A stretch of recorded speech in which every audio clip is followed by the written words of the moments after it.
these two teams faced off in the regular season, and Bedford owns the series 2-0.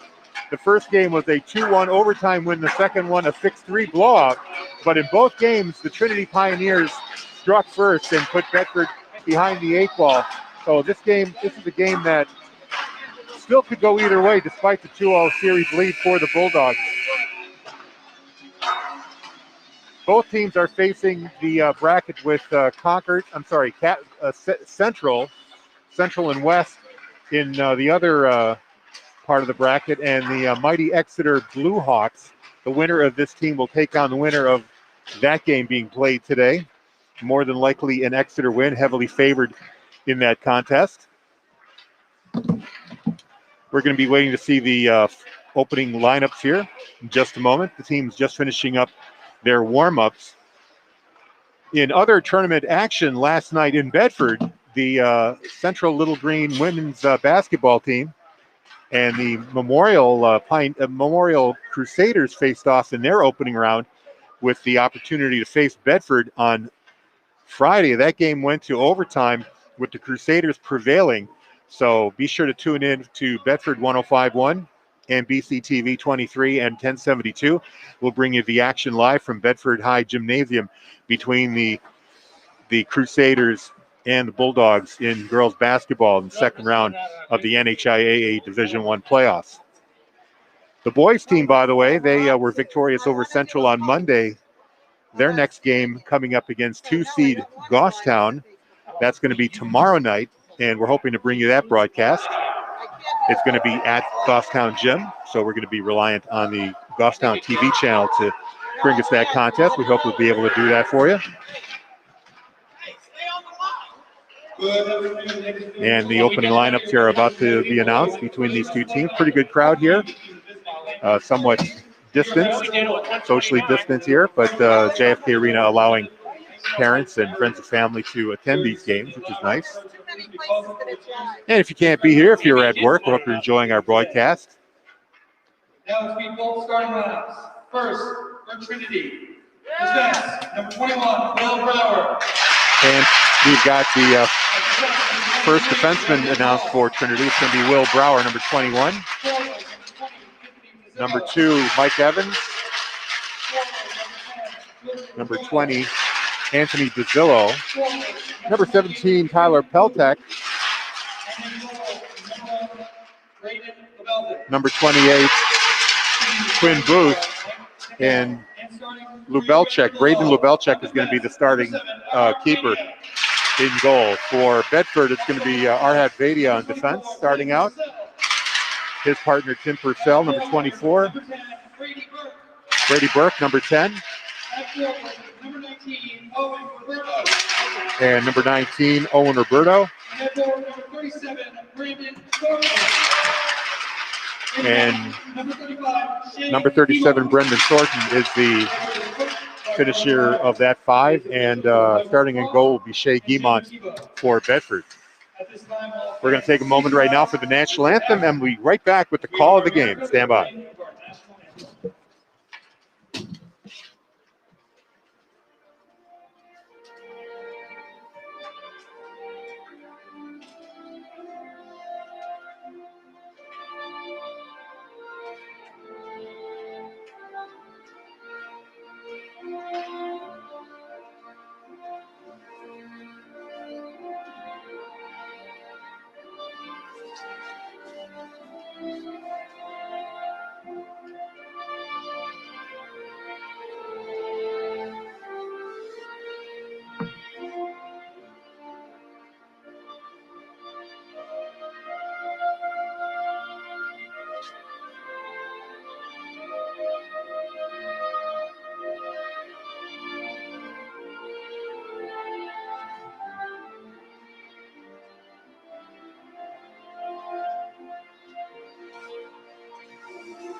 The Bulldogs, sporting their blonde hairdos. They all started that tradition a number of years ago after winning their first Division I title.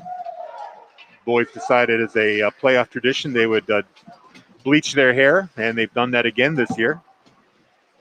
And Corey Parker has completed his duties as AD, dealing with the assorted media in attendance here. Corey, welcome to the broadcast. Great to be here. Welcome, fans, both teams. Should be a fun one today, this afternoon, first round playoff game. Excited we've made it to March 3rd, and hopefully for the team in white, we got 2 more weeks. But it starts today, certainly. Got to get past Trinity. And as I mentioned earlier, in both cases, even though Bedford won both games 2-1 and 6-3, the Pioneers both times, I keep calling them the Pioneers. Well, they are the Pioneers. Never mind. Yeah, they are. I get them mixed up with the Crusaders. Anyway, Pioneers were up in both of those games. Yeah, I mean, 6-3 was certainly the final score, but I think both teams are kidding themselves if they think that's indicative of how this game's going to go today, as both are strong teams, that's for sure. So Booth versus Burke on the faceoff. They both get kicked out. Now it's going to be DeZillo and Owen Roberto waiting for the puck to drop. There it goes.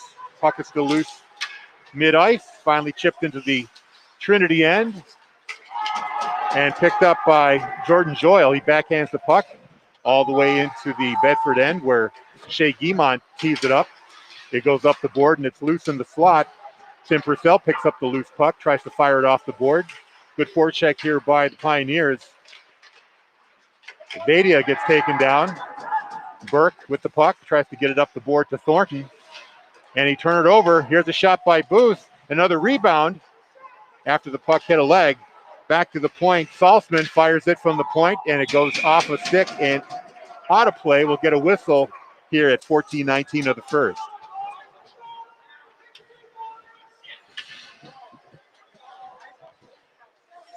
Really strong first round matchup here in the 2 and the 3 seeds coming out of our region, with Exeter being the 1.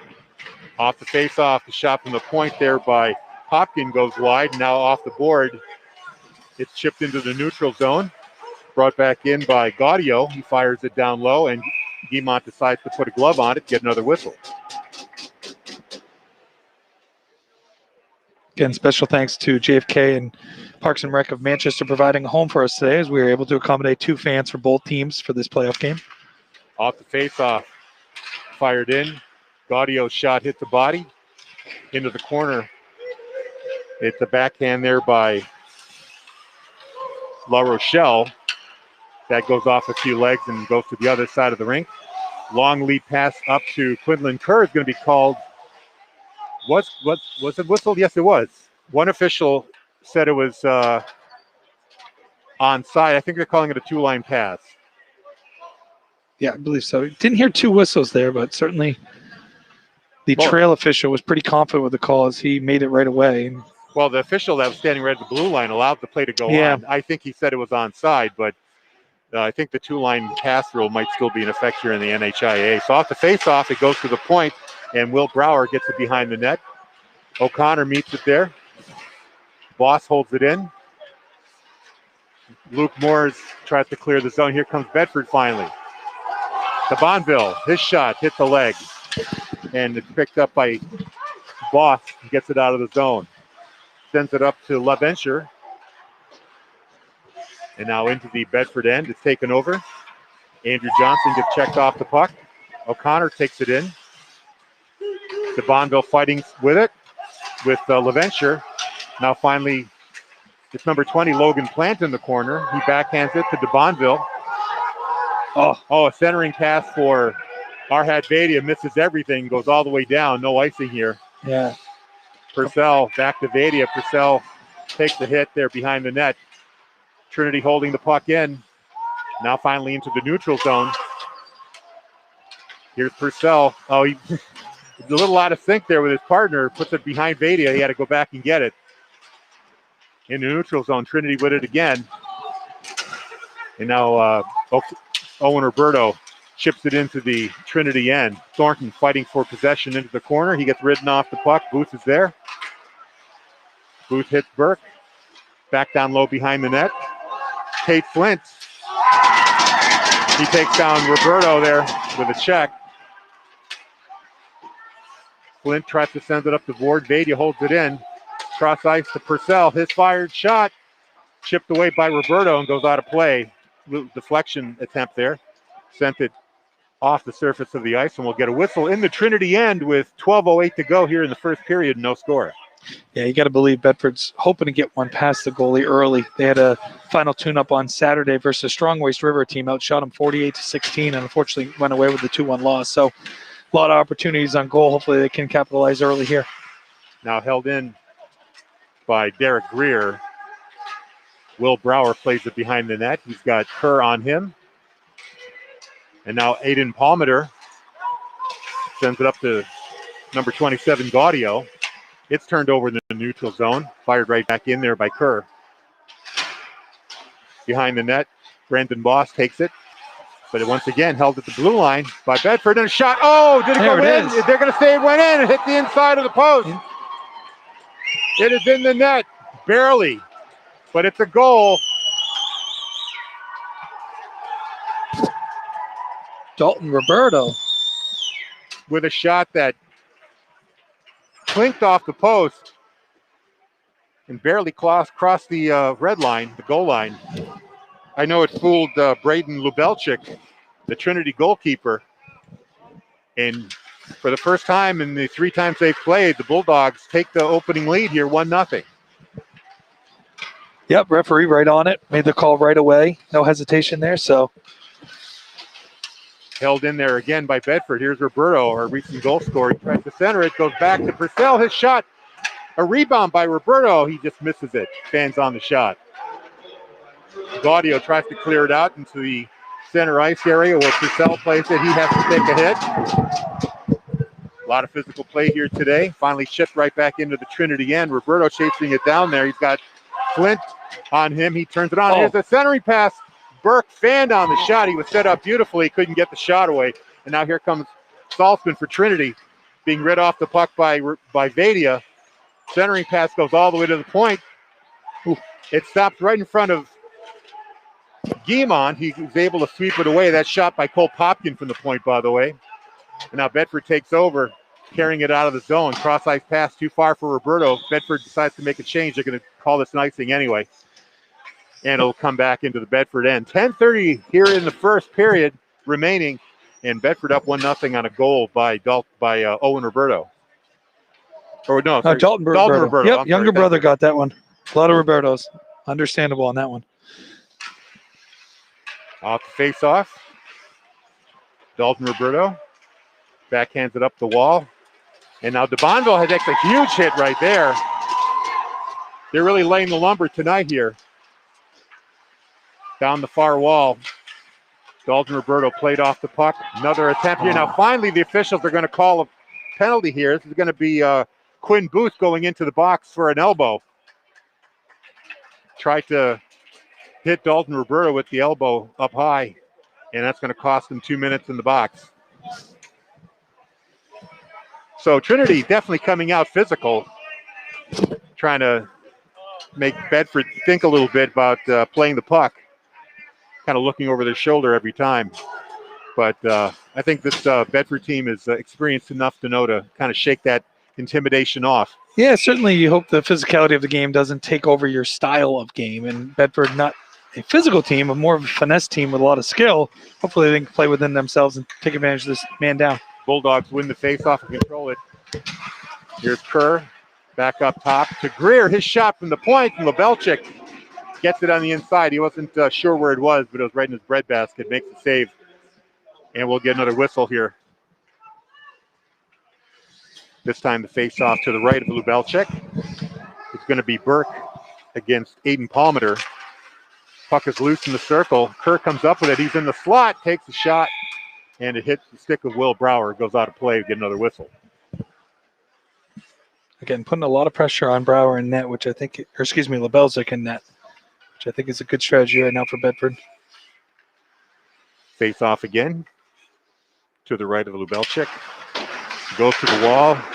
Trinity able to play it, but Greer holds his place, keeps the puck in the zone. Greer goes to one knee, gets back up, back to the point to Greer. Greer has a little trouble controlling it, cruising the blue line. Now he settles things down. Owen Roberto at the face-off circle. Back to Greer. To Kerr. Kerr looking for an opening. Back to Greer. He's on the blue line. Roberto down low. Looks for a centering pass. Tried to hit Burke. Got broken up. Now a shot from the point by Greer is cleared away. But Kerr is able to hold it back in. Kerr. He's got control even though he's being checked. Now he turns it over to Jordan Joyle coming down the wall. One-on-one. Greer's with him. And he manages to get a shot away. Guimont stayed with it. Makes the save. Good shorthanded opportunity there for Trinity and Joyle. Now here they come breaking out. Burke tries to get by his man. Get ridden into the board there by Popkin. Popkin with the puck. He gets hit. Brady Watts for Trinity tries to clear. Can't do it. Greer holds it in. Fires a high shot. Save from Belchek. Puck is loose. Just missed the slot. Just missed going into the net there on the rebound. Now finally Joyle with another attempt to clear it. He does up high. Actually Popkin get it into the corner. Brady Watts there. Has it for Trinity. Centers it to Gaudio. That didn't connect. Now Bedford comes back the other way. That's 16 seconds left here on the power play, but instead it's going to be an icing on Bedford. Face-off coming back into the Bulldogs' end. Bedford had a nice opportunity there, but Tate Flint of Trinity was able to jam in there and get that puck behind the goal quicker as Brady Burke had a nice opportunity. And then kudos to Trinity pushing it the other way. Had an opportunity, just missed a pass out front. Watts on this face-off. He's up against La Rochelle. It goes to the point. Flint Tate's shot. Misses everybody. Now Watts centers it, but not cleanly. Still in the slot. Dalton Roberto tries to get away with the puck. He takes the check, but he's able to clear the zone. In the neutral zone. Now back into the Bedford end. Dalton Roberto chases it down. Back to even strength now. Fired back in there by Flint Tate. Or Tate Flint. Bedford controls. Pass up to Thornton. It goes off his stick into the corner. Will Scott. Centering pass and a beautiful set up there, and the puck is loose. Thornton had a chance, couldn't get a stick on it. Fired back down low. Up to the point, nobody home. Cooper Gaudio takes it for Trinity. Vadia is on him. He's able to take the puck away. Good defensive move there by Vadia. Still being checked. Gaudio gets it behind the net. Brady Burke plays it for Bedford and brings it out of the zone. Burke over the blue line. He's got Kerr with him. He fans on the shot, but he still has the puck. Centers it over to Scott. He couldn't get it. He fanned on an open net. Now the other way, Joshua Saltzman over the blue line. Still offside. Oh, that was a beautiful split there by Quinn Booth. He looked like the ballerina trying to get his foot over the blue line, his skate over the blue line. Couldn't quite do it. Yeah, you can feel that hamstring pop just watching that. Yeah, that was a funky play to this end where Brady Burke fanned on it, which actually drew everyone's attention. Almost had a serendipitous moment there as he was able to try to connect with Kerr, but to no avail for the Bulldogs. Yeah, fortunate accident there. Like he meant to clear the puck, but instead the puck just smooth. had eyes of its own and went toward the net. So Bedford controls. It floats into the Trinity end where Will Brower plays it. Fires it into the Bedford end. Greer tries to get it out. He does get it to Thornton. It goes into the corner. Roberto played it there momentarily, but Brandon Voss has it now.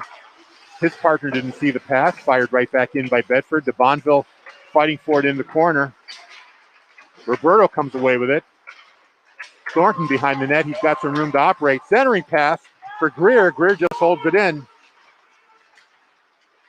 Had to escape a check.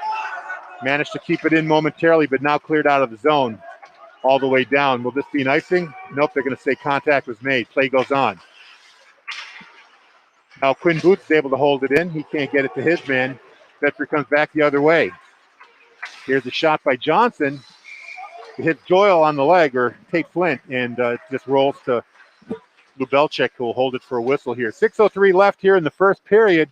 1-0 Bedford is up.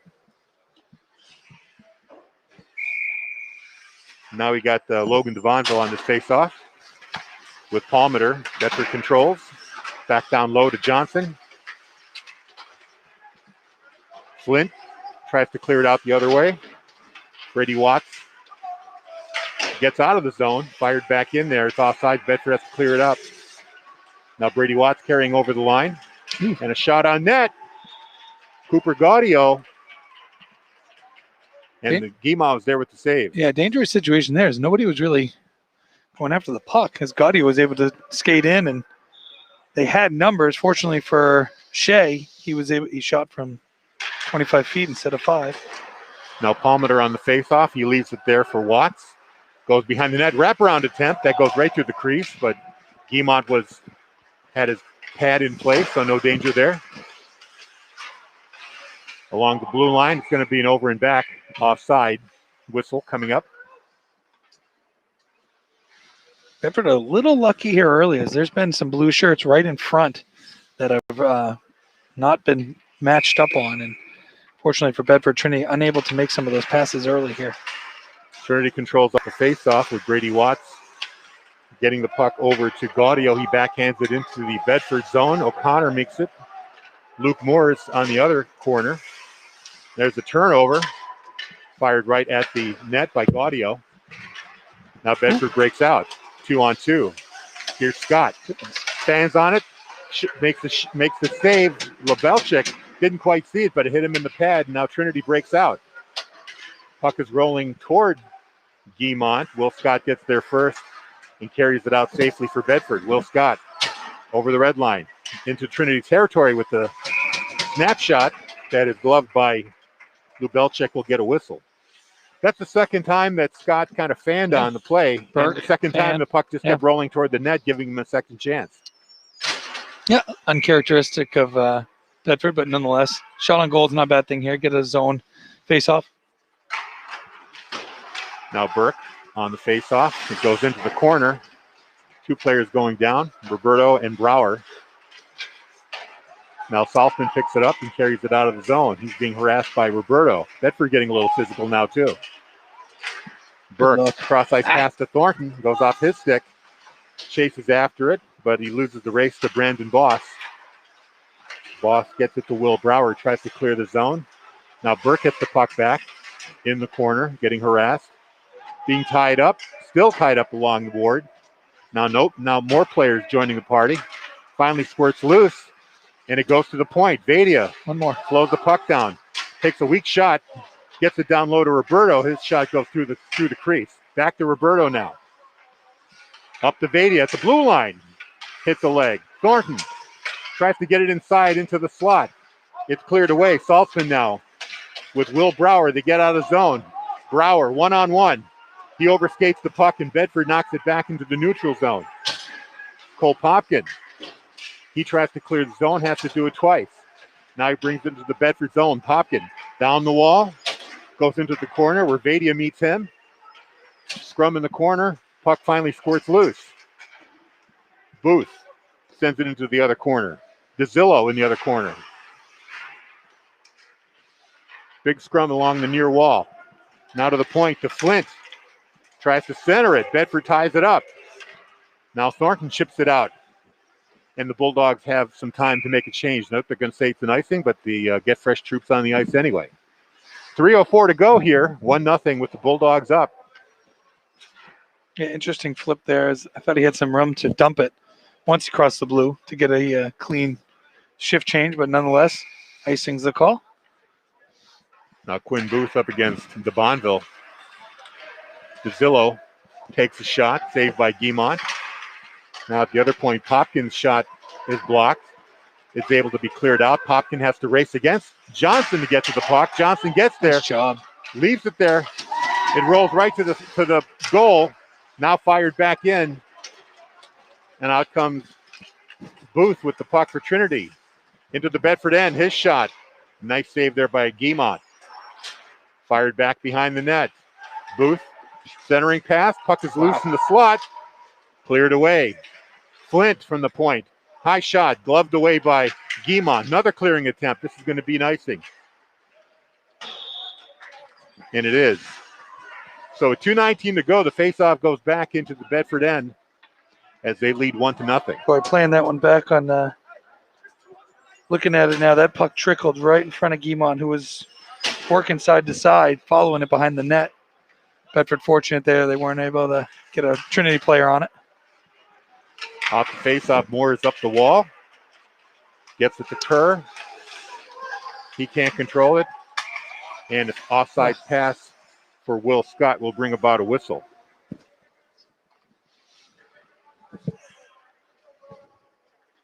So a fairly even game here so far. Both teams with their scoring opportunities. Bedford with the one power play, nothing to show for that. Just the one goal, 1-0. Off the face-off, the puck is cleared right to Guimont. He's able to stop it with his stick. Now in the corner in the Bedford end. Palmater tries to come up with it. Luke Morris gets to it first for Bedford. Pass up the wall to Will Scott. He can't get to it. It goes all the way to Guimont, who decides to cover it up and to get the whistle there with 1:45 to go. Well, we have a moment. We'd like to congratulate the Bedford Bulldogs girls ice hockey team. Lost a heartbreaker last night at Keene in the first round of the playoffs, 4-3 in overtime, but tremendous 57 minutes of action from both teams. Really, really fun to watch that team improve every game this year and battle through COVID season, nonetheless. Off the face-off, kept in there by Boss. Back behind the net. Vadia chases it down. Now cleared out. Trinity gets it back. Vadia playing it again. Gets it to Owen Roberto. His long shot goes right on Lebelchek. He sticks it away into the corner. Now DeZillo flips it out. Tries to hit Boots with the long bouncing pass, but Bedford's there for it. Will Brower now tries to hit a man. Bedford takes it back. They fire it in. Vadia does. Brower in his own corner, but Burke is there for Bedford in the corner, trying to get away from two players. Centering pass turned over to DeZillo. He carries it out. Now DeZillo with Joyle entering the Bedford zone. Arister stopped by Guimont. He saw it all the way, and we get a whistle with 52.5 seconds to play. Nice job by Guimont there, seeing that one as Tim Purcell was trying to block it. Nonetheless, a cut by him, but Guimont's glove hand pulled it in. You know, it's a big advantage for a goalkeeper to see the puck leave the stick of the shooter. Yeah. It's a lot easier to trace. And the defenseman tries to block the shot and sometimes inadvertently will prevent the goaltender from seeing that. Another shot there saved by Guimont. Off to the far wall, finally backhanded out. And here's Logan Plant for Bedford. His shot is wide. Goes to the other wall. Misses everybody. Popkin has to pick up the loose puck. In the neutral zone, it's fired back in by Bedford, and they knock it right back out. Now Bedford settling down in their own end. Derek Greer. He misses his pass. LaVenture tries to fire it in. Instead, we get a long pass that misses everybody and will end up as an icing in the Bedford end. 18.2 left in the period. Yeah, unfortunate miss there from the defense up to the front line is somewhat squandered opportunity to possibly control the puck for the final 18 in the Trinity zone instead of having another opportunity here to face off in front of Guimont. Off the face-off, here's a shot that goes high by DeZillo. Another shot by Popkin hits a leg. And with 9 seconds to go, Bedford's got one more chance in the zone. Here's a backhand try by Scott. Lebelchek with the save. 2 seconds to go here. And the puck goes out of the zone right at the buzzer, and that'll be that for this period. So even action, but Bedford comes away with the lead, 1-0, thanks to a goal by Owen Roberto. Dalton Roberto. Dalton Roberto, thank you. I'm sorry. No worries. Yeah, even my apologies like to the Roberto family. I keep mixing them up. Sorry. Yeah, kind of what we predicted. We knew 6-3, again, that lopsided score of game one didn't really prove what that 45 minutes looked like. We just had a flurry there of goals at Trinity, what seems like eternity ago at this point. But nonetheless, Trinity had some opportunities there. Couldn't really get the stick on the puck in front of Guimont, whereas Roberto was fortunate enough to do so. So we stand at 1-0 Bedford after one. Okay, we're going to take a little break here on the radio side, play a couple of tunes. We'll be back in about 10 minutes for second period action. After one, it's Bedford 1 and Trinity 0. You're listening and watching Bedford Hockey on Bedford 105.1 and BCTV.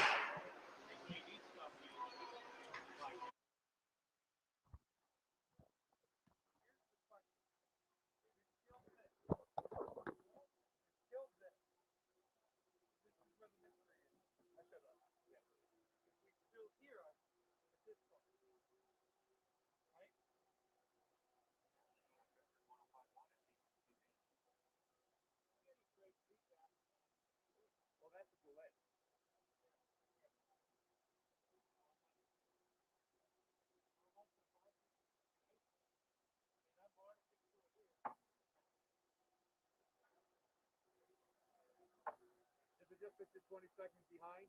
Oh, no, you're in the delay here. No, I know. We should hear it now, though.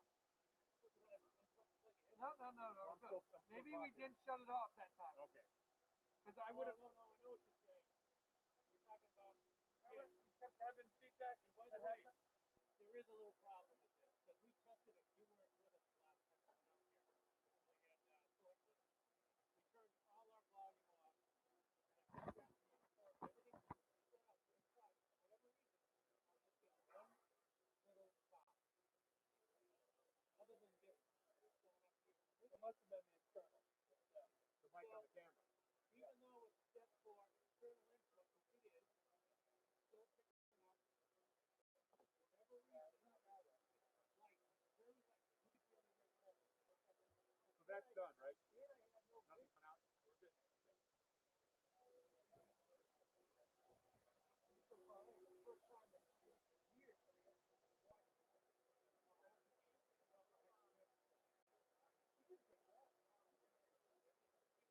So are we covered for Sunday? Are we covered for Sunday, or you or George? Yeah, George and I are. All right. Yeah, I'm assuming they'll win Friday, but if they do, You see last night? I heard it was overtime. So Memorial, when you were there, I watched it today. Memorial was down 3, 2.5 seconds left. Central fouled them shooting a 3 with half a second left. The girl made all 3 free throws, and then Memorial pulled away in OT. Yeah.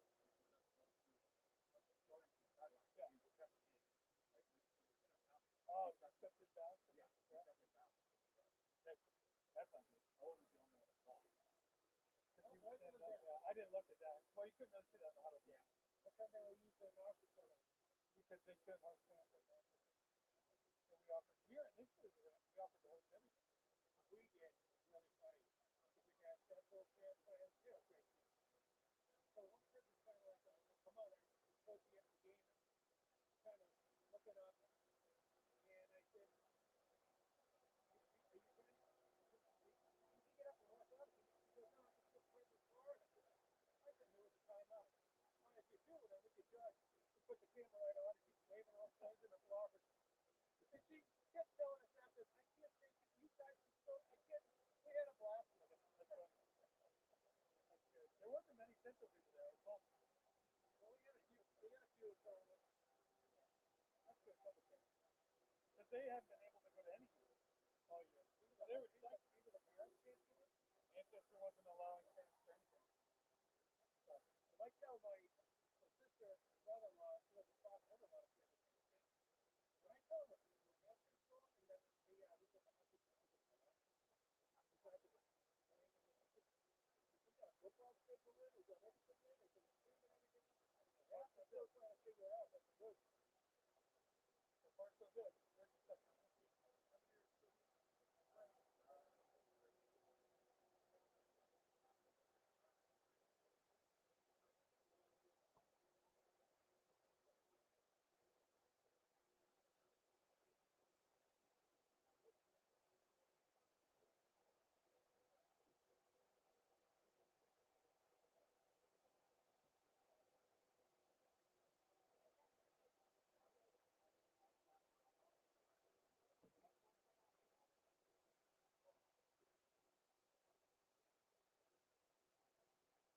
I did. I'm going to save it for later.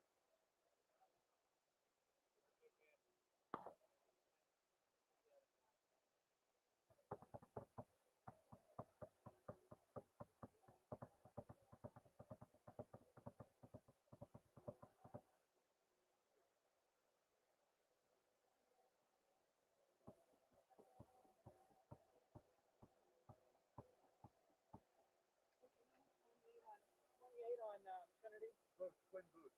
Booth? Oh, Twin. Yeah, you got one of the old rosters. Oh, okay. There were some discrepancies. There's number 9. I don't know if number 9 is listed on that roster. Oh, who's 9? Is Kate Flint.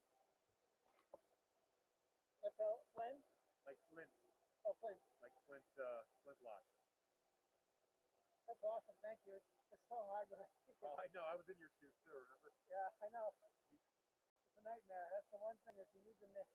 Right. But I tell people I can't even take pictures without Right. What do you expect? And then a mother calls up the jet. The other day, on Twitter, his father got the kid had two last names, and it was funny name, whatever. So the dad wanted to see pictures of the kid, and he goes, first, thank you for spelling my son's name correctly. He must get a lot of bad spelling, So that was kind of cool. As long as the school provides the info, we'll make it right. And the hardest is if it's cursive, and I can read cursive if it's good. Yeah. But a lot of times it's just like a kid is just like, I'm gonna A is I.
Check.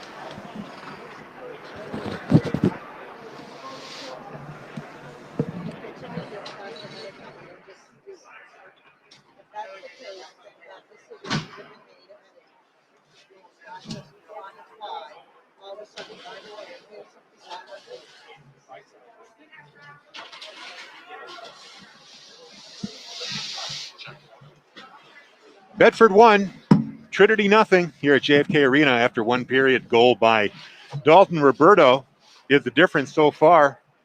And second period action will be set to begin in about 45 seconds. The teams, both of them still in their locker rooms. Now Trinity's starting to come out.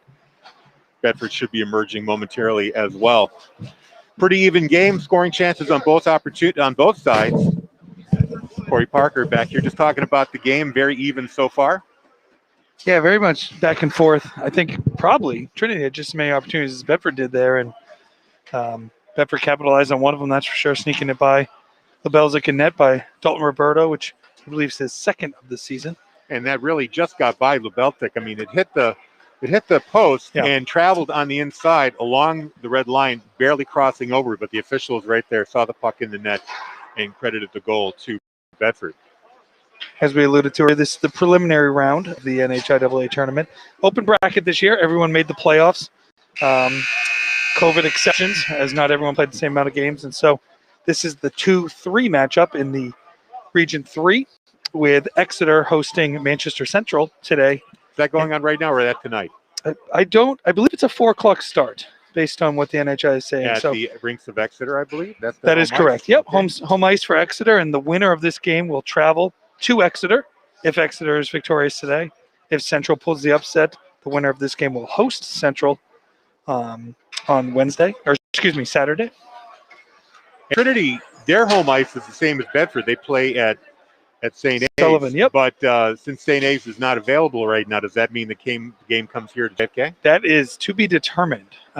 If it was to Bedford's victory today, and that was to happen, and Exeter get probably the upset of the year, we would host that game here, but that would be up to Trinity personnel and administration to determine where they would want to play that game. The semifinals and finals of the bracket, which would be the game after the Exeter winner of this game, would be here at JFK, as JFK is hosting the semis and the finals for Division I this year. So those will be here, which is, again, fortunate to secure for guarantee of 2 fans for both teams. Many school districts, again, still in a situation where they can't have fans. As we hosted last night, Central Memorial and girls basketball. That was the first time either of those parents had seen their kids play. Mm-hmm. So happy to host at Bedford High and be accommodating, as JFK has certainly been for our hockey program the last couple weeks. And we are ready to drop the puck here with Quinn Booth facing off against Brady Burke. Bedford going from left to right this time in the second period. Vadia backhands the puck. Held in there momentarily. Burke turns it over. They're going to call an offsides there on Burke. He brought it inside the zone inadvertently. So the face-off just outside. Still bouncing around. Finally picked up by Owen Roberto. Goes up the wall. Gets by Quinn. Still with it. The face-off circle. His wrister is off the stick. Goes behind the net. Now it turns over. Here's a shot. Saved by Lubelchik. Barely hung on to it. And Quinn Booth is showing his displeasure with Dalton Roberto for looming over his goalkeeper. Yeah, and what do we have here? Is this going to be a penalty on Roberto or on Burke? Looks like it's on Burke. They're going to call a slash. Maybe he tried to knock the puck away. Lubelchik looked like he was having a little trouble handling the puck, and Burke might have tried to jar it loose. Yeah, back to our action, so unsure, but certainly Burke was right there in front of it, so perhaps it was being juggled by Lebelzik in front, and unfortunate for the Bulldogs. So Burke in the box for Bedford. Trinity's got an opportunity here on the power play. They won the faceoff, but Saltzman's centering pass goes all the way back into his own zone, and they have to go back and pick it up after knocking a Bedford player down. Here they come now 3-on-3 into the zone. That's Brandon Boss. Leaves it there for Quinn. Quinn floating. Sends it down to Saltzman, down low. Being watched there by Greer. He turns it over. DeZillo picks up the loose puck in the faceoff circle. The shot saved by Guimont. Gets another rebound. Hit a body before he got to the net. Saltzman shot the second time. Guimont is able to swallow that up and control it for a whistle. First power play opportunity here for Trinity today is Bedford switches lines to their top D or kill line. Quinn on the face-off here against Kerr. Still in the face-off circle. No one's controlling it yet. Still no one controlling it. Clearing attempt held in there by Saltzman. Shot on goal. That goes wide. Tim Purcell had it there momentarily. Now Saltzman up the wall to Brower, to Quinn. It hit Kerr in the leg, and now Roberto shakes it loose. He might have a chance. No, Quinn gets back in time, picks up the puck. Good defense there by Quinn to get back and prevent a scoring attempt there. Bedford still with the puck. Now we're going to get another penalty on Bedford. Ball here. Lubelchik comes out of the net. Now it's 6-on-4. Here's the shot. No, it's a pass across. Shot goes wide and rolls all the way back down. Boss is going to have to chase it down, but Bedford hasn't made contact yet, so the delayed situation goes on. Still 6-on-4. Delayed penalty situation. Boss leaves it there for Quinn. Now the save by Guimont brings the face-off, and it will send another player to the box for Bedford. You know, in a way, it kind of worked out well that they were able to extend that delayed penalty call because they were killing off the first penalty, and now it's only going to be a 5-on-3 situation for 24 seconds instead of over a minute. Looks like they got Dalton Roberto on the hook. Yeah, that puck trickling out of the zone. Ironically, Bedford was attacking it, which the coaches quickly redirected them back to defense as it was a 6-on-4. So 5-on-3, a clearing pass there by Dalton Roberto. Makes Trinity have to go all the way back with 15 seconds to go here. They've got a 2-man advantage and barely enough time to execute something here. Palmer brings it in, puts on the brakes, leaves it there for Brady Watts. He barely keeps it in, almost trickled out of the zone. 1 second, now the first penalty expires on Kerr, and he comes back and breaks the play up. Still with it. Puck is loose, now goes down low. Gaudio chases it down. He's got it in the corner, looking for an outlet pass. Gaudio gets it to the point. Boss back to Gaudio in the faceoff circle. 5-on-4 now. Gaudio with the wrister right into Guimont. He saw it all the way. And we get a whistle with 1:15 to go to the penalty to Roberto. 12:18 left here in the second period. Really nice job by Quinlan Kerr coming right out of that penalty and jamming the puck, who, again, on a 5-on-3 opportunity, you got to like the open zones for Trinity, and he was able to disrupt that shot opportunity. Off the face-off, it goes to the point to DeZillo. His shot goes wide. Actually, Cole Popkin with that. Popkin meets it at the wall again. Knocks it down with his hand. That's legal. Back to the point. Palmer gets it up to Gaudio. Now a shot from the other point that's stopped by Guimont. No, it came out loose, but luckily Kerr was right there to clear it out. That shot was by Tate Flint, by the way. He goes all the way back to pick up the loose puck. Now Dalton Roberto gets a shot on net here, shorthanded. 40 seconds to go in the Bedford penalty.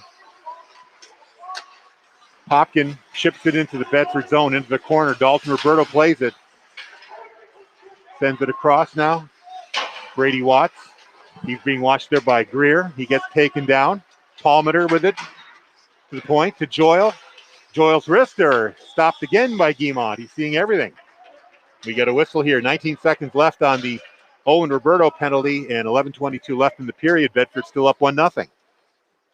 Yeah, hard skip to beat there as Guimont made a nice save on the initial and tried to bring it back with his stick and actually missed his glove with it, so it trickled in front of the net, but fortunately Bedford able to chip that out, and you got to think momentum will be in their favor here if they can kill this 18 seconds and survive these two penalties. DeZillo with a shot, now Popkin. Nice. And it's cleared away there by Arhad Badia all the way down. Just 8 seconds left here on the power play. And Bonneville chases the puck down. He gets into the corner. Booth now for Trinity. Tries the lead pass up there to DeZillo. DeZillo gets a wrister. That goes wide. Up the wall. Penalties expired. 5-on-5. Roberto takes a hit. Another hit there on Kerr. But Bedford controls in the Trinity end. Tries to get it up the wall. Now it's turned over. Here comes Booth. Booth down the wall. Badia on him. He rides him off the puck. Booth picks it up. Tries to center it. Back in the corner. DeZillo. He turns it over. Now Brady Burke tries to get it out of the zone. He can't. It goes right back in. Guimont tees it up for Badia. Behind the net. Up the wall for Roberto. Instead, fired back into the Bedford zone. Puck is loose on the wall. Badia gets tied up. No call. Trinity sends it back in. Vadia has to try again. Jordan Joyle hits him. Pass return to Vadia. Misses everything. Vadia, I think, is feeling the effect of that hit. Now it's finally cleared out by Thornton. Trinity able to bottle the Bulldogs up here. Thornton sees a check coming, decides to lay into that, lean right into that. Now here they come the other way. Tim Purcell with the wrister off the stick of LaVenture into the corner. LaVenture trying to come up with the puck. Now Burke joins him for the scrum. Puck is still being fought over. Finally comes out loose. Brower to the other wall. It gets fired all the way down to the Bedford zone. This should be an icing, and it will be, as Luke Morris touches up. 9:19 to go here in the second period. Bedford leads 1-0 on a goal by Dalton Roberto. A lot of action on our side of the rink so far for Trinity. Obviously with a two-man penalty there for a few minutes, but I'd like to see Bedford try to control puck here, get a couple of shot opportunities on the Belzic. Kerr against Palmater on the face-off to the right of Lubelczyk. It goes to the wall, now out of the Bedford zone, or out of the Trinity zone. Luke Morris tries to shoot it back up to Kerr. It goes off his stick. Pass across. O'Connor plays it. Can't quite get it in. Now it goes over to Kerr. Up to Will Scott. Broken up by Trinity. O'Connor. His shot is stopped by Palmater. Finally cleared all the way down. They're not going to say it was a touched pass, so no icing. Now here's a centering pass. Goes all the way to the point to O'Connor. He takes a shot. He had Kerr right at the doorstep, tried to chip it into the 5-hole. But Lubelczyk was there to pick it up, so we'll get a whistle to his left. Yeah, nice opportunity there. Kerr just a little too close, I think, to Lubelczyk as that redirect went right into the stomach of Lubelczyk. Face-off goes behind the net. Brower playing it for Trinity, tries to get it up the wall. And here come the Pioneers. Watts fires into the corner. He ducks the check. Centering pass. Now in front, a shot. That was Gaudio, went wide. Off to the wall, O'Connor for Bedford. And now a shot from the point. Still bouncing around loose, now in the slot. Rebound. A second shot there by Palmater, didn't go. Watts had multiple chances. There's another shot goes behind the net. Now here comes Kerr. He's got a chance off the wall. Played by Brandon Boss. Here's Palmater. He takes a shot that goes off the stick. Booth all the way on the other side. His shot goes to Guimont. He knocks it away. Kerr tries to clear. He fans. Now gets. And we're going to get a penalty call here. An interference call. Going to be on Luke Morris. Yeah, Morris is going off for interference. Yeah, frustration after the play. Pluckett cleared the zone. He interfered with a Trinity player who actually slid in and took out Guimont on the play. So Trinity with their second power play here in this period. Booth on the face-off. It goes to the point. Brandon Boss has it momentarily. Booth in the corner fighting for possession with Dalton Roberto. Now Booth comes down to, or Brandon Boss, I should say, comes down to play the puck. Instead it gets chipped out. Quinn can't keep it in. Pioneers have to clear the zone. Boss leaves it there for DeZillo. Finally crosses the blue line, sends it down low. DeZillo chases it down. He's being watched at the high stick there by DeZillo. He can't touch it. Now finally that gives a chance to Garrett Greer to clear it out of the zone. 1:19 left in the Trinity power play. Off the far wall. Booth tries to split the defense. He does, and we're going to get another penalty here. A tripping call. The late call right now. Lubelczyk's out of the net. There's a shot. Goes through a crowd. Misses everything. DeZillo picks it up at the blue line. Sends it down low. A shot by Saltzman is stopped by Guimont. And we're going to get another 5-on-3 here. Looks like a little frustration boiling over behind the net here. The officials break him up. I don't know if they'll call any additional penalties on that scrum. Or are they? You're pointing at a Trinity player. I wonder if Bedford goaded him into a penalty. Take away the 5-on-3. It's going to be Dalton Roberto going to the box. And so is number 22, Joshua Saltzman. So Saltzman might have cost his team a 2-man advantage here. We're going to wonder if the tripping is on Roberto or the extracurricular activities, as Roberto was in the middle of all of that, unfortunately. Well, the officials are talking it over. Hopefully we'll get an explanation here.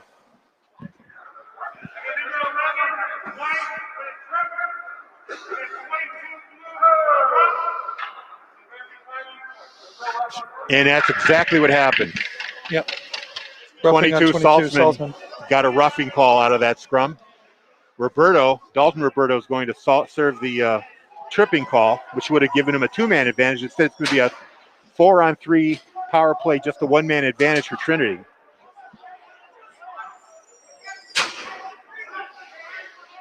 Wait, I see 5 skaters on the ice. Why is that? It's 5-on-4, okay, because of the offsetting penalty. So it's just a 1-man advantage here for Trinity. They've got 46 seconds left. Shot. Oh, a beautiful feed to Palmater. The shot went over the net. 22 Saltzman, 2 minutes. Now Booth to Boss. Tried to center it, broken up there by Purcell. Tried to send away Scott. Scott might just get to the puck. He gets to it in the corner. Now finally gets checked off the puck by Quinn Booth. And they come back the other way. Booth met there by Owen Roberto. Gets knocked off the puck. Sent back to the point to Boss. Boss to Quinn. Centering pass intercepted by Vadia. And here they come. It's a chance for 2-on-1. Vadia takes the wrister and just hit the post. Wow, that came close to going in. The penalty on Luke Morris expires. Teams are back at even strength. Ooh. Now Roberto, he's got a chance here with Burke. 2-on-1. Gets it to Burke in a difficult way, and he could only get a weak backhand off. So no harm there from that turnover. Now at the point is Vadia. Sends it down low, too far for Thornton. Behind the net is Roberto. Tried to get it back to Thornton. He wasn't home. Trying to clear the zone. They get rubbed out by Thornton. Now finally in the neutral zone. It's fired in there by Palmater. Wow, we got numbers. Got numbers. Oh, here comes Kerr. Got a chance. Want to know Kerr to get taken down. We're going to get a penalty here on Trinity. A tripping call. So Bedford's going to get a chance to go up a man here for 2 minutes. Great opportunity there by Quinlan Kerr. Came in all alone, tried to go across the slot, and he got taken down in the process. A tripping call now on Trinity will give Bedford the man advantage. Number 19, Cole Popkins serving 2 minutes for tripping. Great opportunity for Bedford, as I think Captain Burke is pleading his case for a penalty shot here. Needless to say, Trinity on a change dumped it in the zone. Shaky on it quick to pass it up as Kerr 2 lines ahead and at least drew the penalty out of it. So off the face-off there, La Rochelle controls it for Bedford. Sends it up the wall to Scott. He turns it over. It's fired right back in. Derek Greer has to pick up the puck all the way back in the Bedford zone. Goes up to Will Scott. Will Scott in the neutral zone, crosses the blue line. He turns the puck over in the process. Greer comes back for it. 1:32 to go in the power play for Bedford. Greer pulls up at the point. Still with it. Back to Greer. There's a shot. Backhand by O'Connor. Saved by Lubelczyk. Reset here. Will Scott down low in the corner. Takes a sharp angle shot. Saved by Lubelczyk. Kerr goes into the corner, meets the puck first. Here's La Rochelle drifting behind the net, trying to find a lane. It goes off a skate, off of Tyler Peltek's skate, and it goes all the way back into the Bedford zone. Only 52 seconds to go here in the power play. Long lead pass there for Purcell. Goes around the wall. No Bedford players to beat it yet. But Greer able to hold it in there. Now he leaves it there for Owen Roberto. to Kerr. Kerr drifting in, backhand. Puck is loose. Cleared away. Bedford controls. Roberto at the point. Cruising the blue line, looking for a lane. Sends it to Kerr. Shot scores! Pretty Quinlan one-timer. Kerr on the power play from Owen Roberto makes it 2-0 Bedford. Pretty one-timer from Kerr. From Roberto. No chance for Lebelchik on that one as that puck was moving. So at 3:27 of the second period, Quinlan Kerr pots it with an assist from Owen Roberto on the power play. And now, thanks to that power play, that penalty on Cole Popkin, Bedford's up 2-0. So it's the face-off at center ice. De Bonville. Puck is being fought over and now it comes out loose. DeZillo carries it in, but gets a weak shot taken right away there by Dalton Roberto. Matt Lipinski couldn't control it. Now they turn it over. De Bonville takes a shot, and Lebelchik's able to stop that with his glove. Get a whistle here with 3:12 to go here in the second period. 2-0 Bedford. Big goal there for Bedford. Kind of a crazy period, as I don't think we've been 5-on-5 for more than 2 minutes of this thing with penalties galore on both sides. On the face-off, it's won by Trinity. DeZillo carries it in. He's got Greer on him on the wall. Shot goes wide from the far wall. Held in there by Will Brower, but he turns it over. Johnson now coming in one-on-one, drifting through the slot. Takes a, actually was more of a pass there for De Bonville, got broken up. Now Trinity up the wall. DeZillo gets it off the wall. Waved off the offsides there. Lipinski can't keep it in. De Bonville does, though. Now Bedford making a change. Puck is chipped up high there by Brandon Boss and goes out of play. We'll get a whistle here all the way back into the Bedford zone on the deliberate offsides. 2:33 to play here in the second period. Bedford up 2-0. Winner go home in this opening round of the Division I playoffs. Winner go home also continuing tomorrow at Goffstown as Bedford boys basketball take on Goffstown at 6 p.m. in a second round matchup. Roberto, he won the face-off. Shot from the point goes wide. Now O'Connor's shot also goes wide. Luke Morris meets it, able to maintain control. Now taken away by Trinity. Held in there by Bedford. Never Good caught effort. onside. No, they're going to say it went out. I thought it stayed in, but I'm not the referee. No. Ref right on line. No sense in complaining with him anyways. Call was made.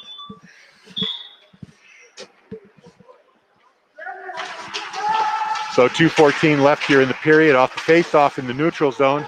It's picked up by Roberto. Gets by one man, tries to split the defense, falls down in the process. No call, though. No, they did Or get they him. did call They that. get A him. holding call. Wow. So Bedford's going to go on the power play here. Roberto tried to split the defense, and he got taken down in the process. Tate Flint with the hold, which will pretty much conclude the second period here. So Bedford man up for the final 2 minutes of the final 2:03 of the second period.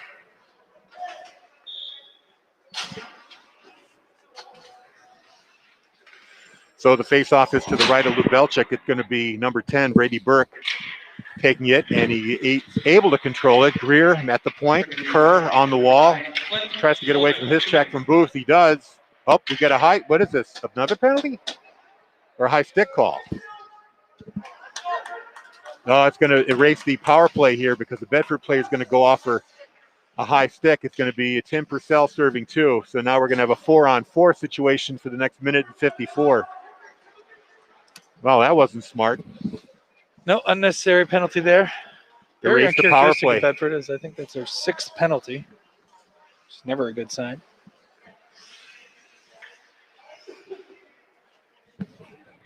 So the face-off is back in the Bedford end. Won by Greer. Bedford penalty. Goes behind the net.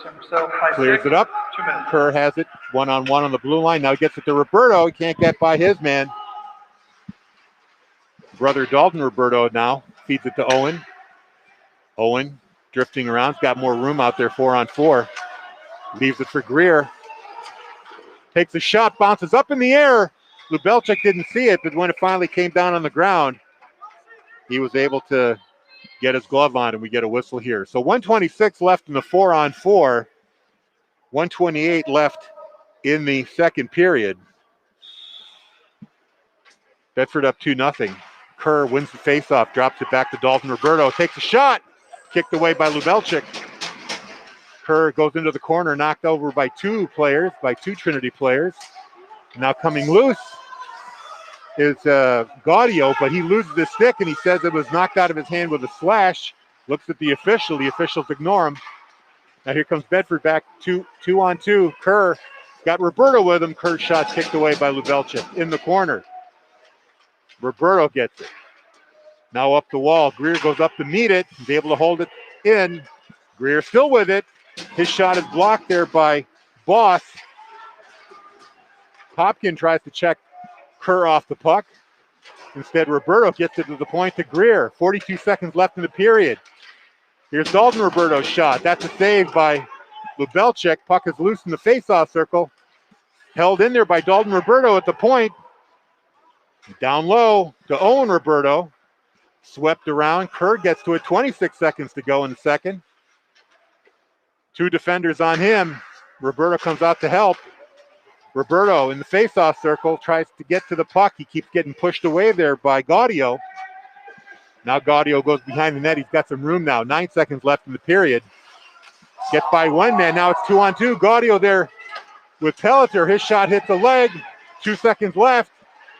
And here's Thornton. He would have had a breakaway, but the clock expired. And that's going to do it for the second period. Lots of action. Wow.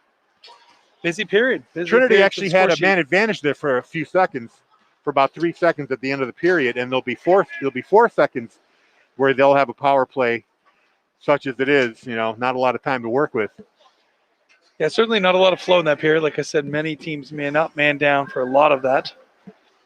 Nonetheless, I think there's going to be a captain's discussion with the officials here at mid-ice. So Roberto and Burke meeting at center ice, and number 23, Brandon Boss, the captain for Trinity, having a conversation with the officials here, probably complaining about the stick being slashed out of his hand, wondering why there was no call. Yeah, a veteran move here by the officials. I think that it's very obvious. Two talented teams, sloppy period when you're looking at a score sheet with that many penalties. And, I think they're reminding them that keep the emotions in check. It is a playoff game, so it's understandable, but you hope that both teams are playing hockey and not necessarily tackle out there. Well, we've had two situations here, one for each side, where emotions got away from a player and it wound up costing them a penalty or a power play. It happened to Bedford, where Purcell, who's in the box now, cost his team a man advantage. And then before that, it was Popkin, I think it was, who drew a roughing call and cost him a 5-on-3 power play. Instead, it was just a 5-on-4 for the Trinity Pioneers that they couldn't score on either way. So you got to keep your head in the game. You can't get stupid. Those mistakes cost you. Again, it's easy for us not being a 17-year-old again, and the emotions of the game. The reality of it in hockey is most of these kids play each other and play with each other for 9 months of the year, right? And then for 3 months when they put their high school jersey on, they're mortal enemies. Yeah, good point. A lot of these players are in different youth teams. Sure, especially being Trinity, being a local team, right? That. So they do know each other, but that still doesn't mean they like each other while this is going on. So, nonetheless, crazy period. But right. Bedford able to double up on the score there and now lead 2-0. We're gonna take a break, take a couple minutes here to go back to the radio station, play a few tunes, and we'll be back in about 10 minutes for the final period. Bedford up 2-0. You're watching and listening to Bedford 105.1 and BCTV.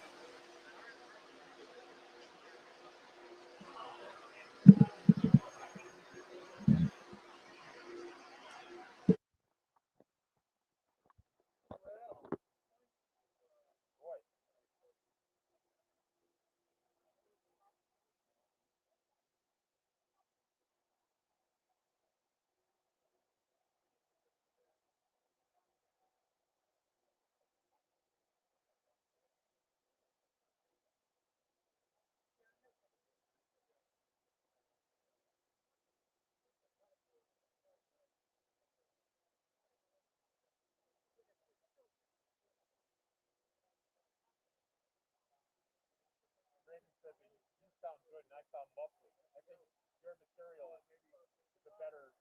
You've got a better mask than I do.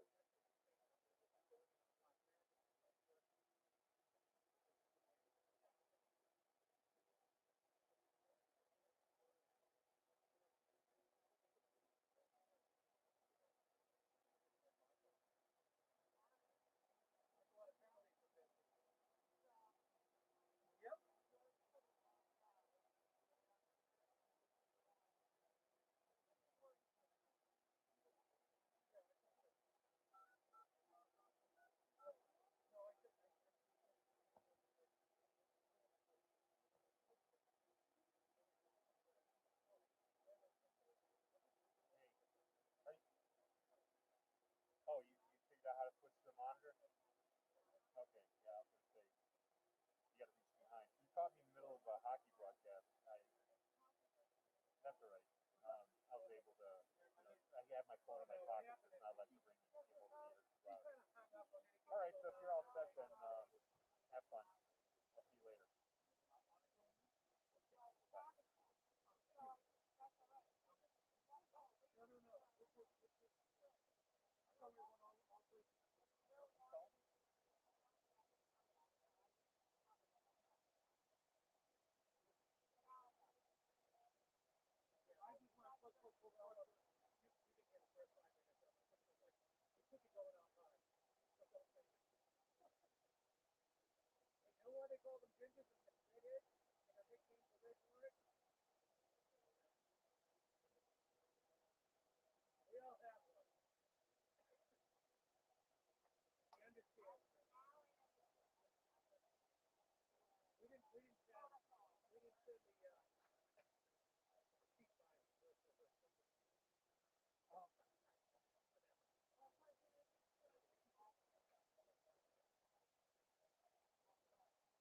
So Randy says that I sound muffly and that Corey sounds fine. I have to cover my mask.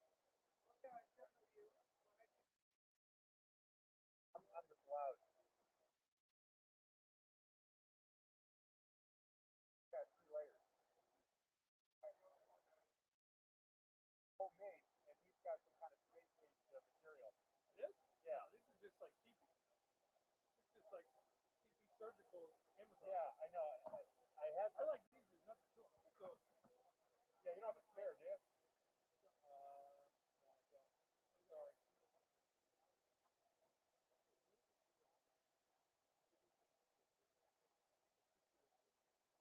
I live right around the corner. I know. So, it was funny. They came to check it out. And the doctor was here. Oh, Corey, no, you said my back door. Yeah. You know what that is. I'm happy to help. Check. Well, he told it. He's very happy that it. I keep the 5%. Now it's on the reality. He's going to under. Over 4 now, I think, on offer. Yeah, he thought we could. The last one he was going to grab was just under the hand bag, but because it's not coming in with the bag, he's still waiting for the other person. Yeah. He's here. We don't know what he might look like.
got good shows. They put 2 shows out there.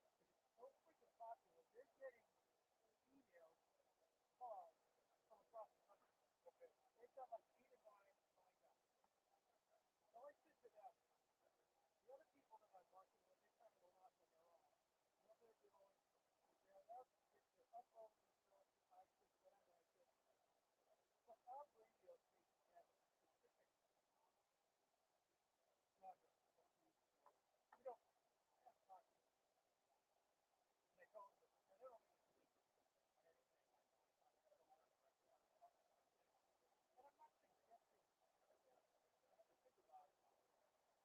You could have them on if you hear something. I see this more as a loading it up and putting it on WGNH radio and using that as a podcast download.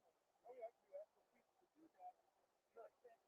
Because I'm not sure if there's no music on it, I can leave it up all the time. I don't know how you feel from video and audio, because I'm not necessarily turned on to doing something like you're sitting on FaceTime. Well, here's an idea. I'll put it on Podbean. You get a promo, get them to cut a promo to describe the show and tell people to go to Podbean to hear it on demand.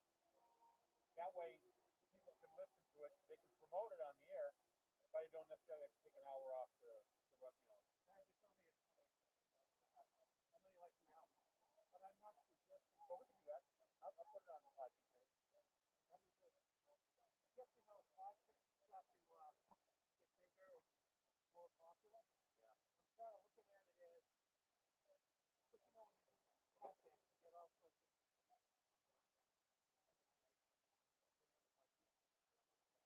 as we evolve, so we get the radio station, but we also have our page. I'm trying to somehow promote the association to allow anybody to want to I might do it. I don't know. I guess maybe. Well, keep in mind, if anybody ever asks you about that, if they make a podcast with copyrighted music, they can't put it out there. If it plays on the radio, you can use that 2-week rule to play it on Podbean and then pull it out. But anybody wants to do a podcast on a regular basis, you got to discourage them from putting any copyrighted music on. We've got music, you know, if they want a theme song or something like that, we could use. I've got audio blog. You probably have a service like that too that gives you royalty-free music sets and stuff like that. We could use that. If a local artist wants to come and sing one of their own songs that's not published on ASCAP or BMOC, they can do that too. But nothing that's published or copyrighted can be on a podcast. We'll talk more about that. I mean, hang on.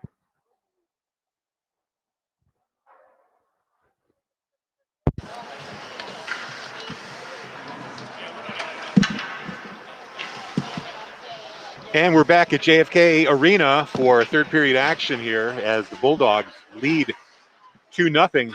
Pretty crazy second period there. Lots of penalties, a little bit of pushing and shoving. And the result is one power play goal scored by Quinlan Kerr, I think it was, fed by Owen Roberto on that power play. Now the penalty period is going to start out with a 4-second power play for the Pioneers. Really not enough time to do much with that, barely enough time to get into the zone. But yeah, hopefully Bedford can win the face-off right now. After one period of play, BG leads Nashua 3-0. You can hear the excitement building here. And once again, the official throws the players out of the circle, Burke and Doyle. So Roberto takes it instead, wins it, and sends it into the Trinity end. Boss in the corner to Brower, held in there by Burke. Goes into the other corner where Thornton meets him. Now Roberto takes a quick turnaround shot, knocked away there by Lubelchik. Back to the point, high shot from Vadia. Stopped, but it comes loose, cleared into the corner by Booth. Thornton playing it. Now Bedford controlling the play. Teams are at even strength right now. Held in once again by Vadia Nutt, but now it comes out of the zone. Bedford has to regroup. Roberto tries to fire it in. It finally goes in. They're going to say offsides. Thornton was ahead of the play. And we get a whistle with 14-14 to go here in the period.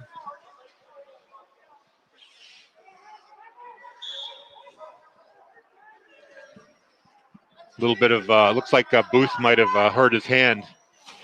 He's bent over in some discomfort here. No, actually, he got caught in the throat. You know, I think he got hit into the boards right by number 31, the goalie, and the pad is not up on their bench. Oh, okay. And I'm not sure if he clipped that corner. That makes sense. It's hard to see where his it's right pain below. is. It's right below us, so you'd think it would be a good view, but it's kind of obstructed.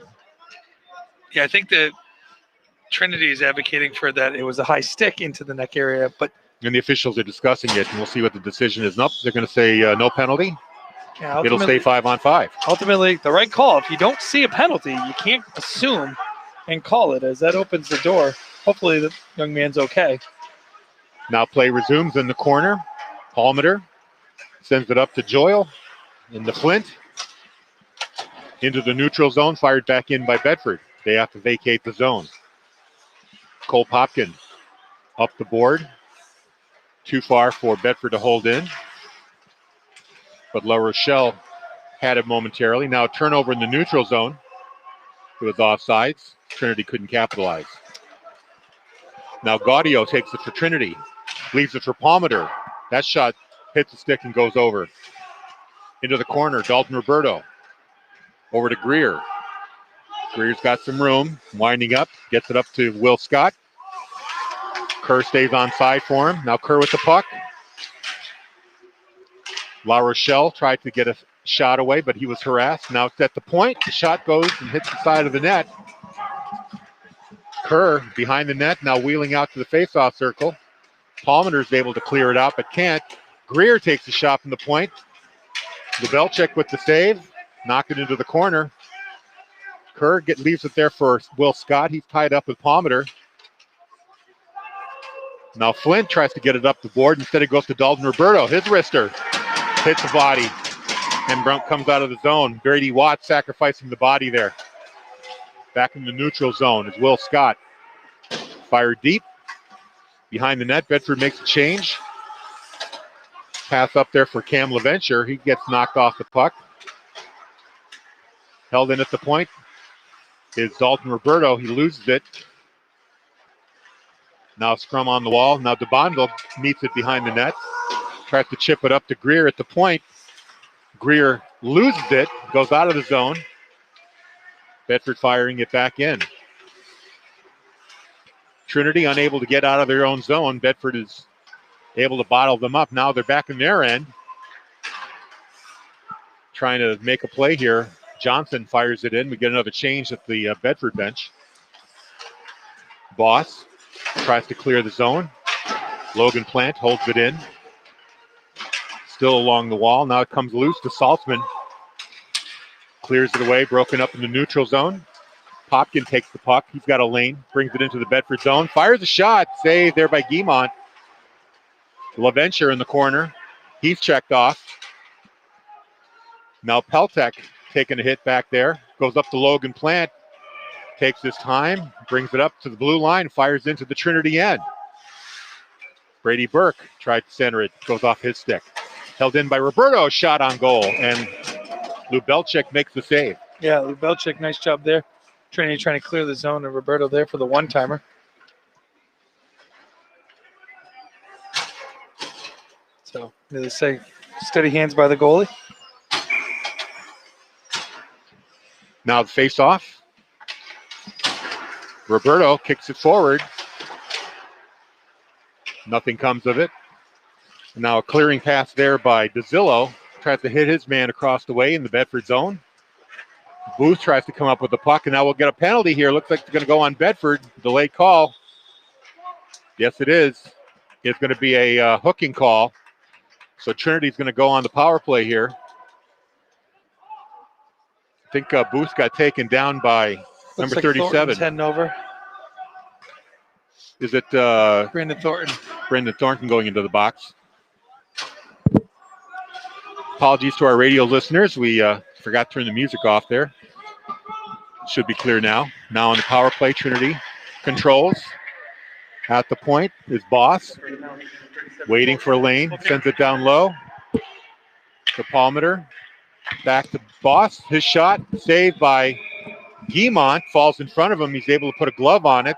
Bit of a scrum. Players flying. Officials not calling anything. Just they understand the gravity of the game here. Letting the teams blowing off some steam a little bit. But also warning them not to let it get out of hand.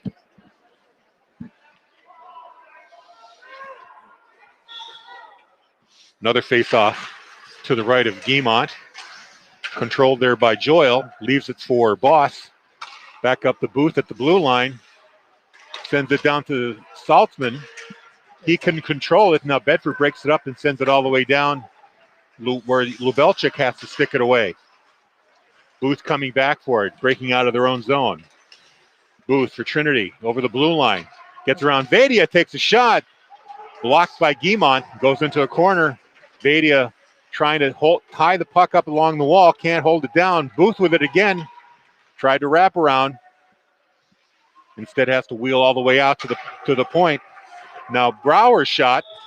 Gloved by Guimont. Actually Brandon Boss with that shot. Nice job by Guimont there, seeing that all the way. Playing it off the pad and then closing it up real quickly. 1:04 remaining here in the power play for Trinity. They trail 2-0 with 10:01 left in regulation. Bedford wins the faceoff, and Burke able to clear the zone. Now behind the net, Kerr tried to make a play, but instead, DeZillo passes it up to Booth. Booth still with it. His teammates waiting for him to cross the blue line. He does. And now Joyle. The shot off the stick of Greer. Behind the net, Dalton Roberto rubs out his man. Puck is loose. Finally squirts up to Boss. Now Booth at the blue line. Over to Saltzman. DeZillo at the other point takes a wrister and it goes in. Scored. Not sure who tipped it. It might have deflected off of somebody. Power play goal for Trinity.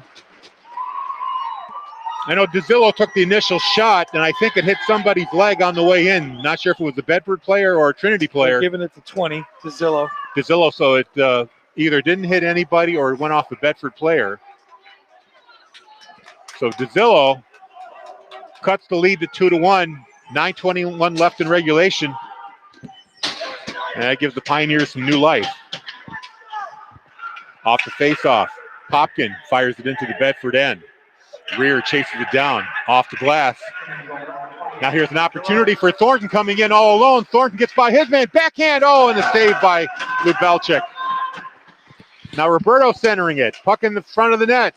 Knocked to the side by Lubelczyk. Roberto with it again. Backhand toward the net. Greer in the corner. Flint knocks it away from him. And now Popkin tries to clear the zone. Held in there by Bedford along the wall. Dalton Roberto with 3 players on him. Gets it to his brother Owen. Owen Roberto down low. Centering pass. Nobody home. Broken up by Trinity. Brady Watts takes it out of the zone. A broken stick goes flying in the air. That was Owen's Roberto stick. He throws it down like he has to. Watts back into the Bedford end. Dalton Roberto meets him there behind the net. Still fighting for the puck. Everybody's pinned up along the wall. 8:14 left here in regulation. Bedford leads 2-1. Quinlan Kerr brings it in. He's got Scott with him. Oh. And now what? Scott was offsides. Oh, it looked awful. It looked good to me. I thought that Scott carried left his leg on the blue line. But the officials call it an offsides, and we'll get a face-off at the dot nearest us with just 8:07 left here. Yeah, new energy for Trinity. Obviously getting that goal from DeZillo makes this a manageable 1-goal game where anything can happen versus a 2-0 deficit, certainly. Face-off controlled by Trinity. Boss passes it up to Joyle. Goes off his stick. Vadia fires it out. He gets it to Kerr. It's the 2-on-1 opportunity. He's got Scott with him. Gets it to Scott. Takes a shot short side, and the save made there by Lubelczyk. Now up the wall. DeZillo clears it out. This is going to be an icing. You know, that was a good setup, but just the way that play developed, Scott got handcuffed. Yeah. And all he had left, he had a very sharp angle shot on Lubelczyk and couldn't do anything. Lubelczyk sealed off that near post. Made a good save there. Now the face-off. Scott in the face-off circle. He can't control it. Boss has it for Trinity. Gets away from his check. Fires it up. Almost. You almost had that one. Yeah. Goaltender reflexes. Almost pulled the wires out of the mixer there. Now, I got a few stories of doing games at Everett Arena, and that press box hangs over the ice. Yeah. And there were a few times that the puck kind of gave me a little chin music, so I try to be very aware. So off the face-off, it backhanded out of the zone. DeZillo gets to it, but it's chipped away there by Purcell. Now into the other corner goes Booth for Trinity. Being checked there by Purcell. Booth still controlling it. Gets it to Joyle. Now DeZillo fighting for it behind the net. Comes into the corner where Quinlan Kerr backhands it out, but it's held in by Trinity. Fires a shot. Boss. His shot never makes it to the net. Another clearing attempt. Boss holds it in on the wall. Waits. Takes a wrister. Saved by Guimont. Booth. Down low to Joyle. To Booth. Trying to get behind the net. Another clearing attempt. Boss holds it in. Vadia meets it. And finally, a high wrister misses everybody. And Vadia's hurt. He got boarded hard, and there's going to be a penalty on Trinity. That's going to be Peltek. He's going to go off. Laying the lumber on Arhad Vadia. And Joyle is trying to argue the case that it was a legal hit. Actually, it was not Peltek. It's Joyle going off. Number 10. Joyle going off, yeah. I think the officials at this point are determining if it was hit to the head or not. It could be a 5-minute. Yep. If that is the case. Vadia's up and moving around. The trainers are out there with him. Yeah. Again, sadly, the theme of a lot of this game so far has been some extracurricular activity after the puck has been taken off. And no different there with Vadia as that puck had cleared the zone. He was in a vulnerable position.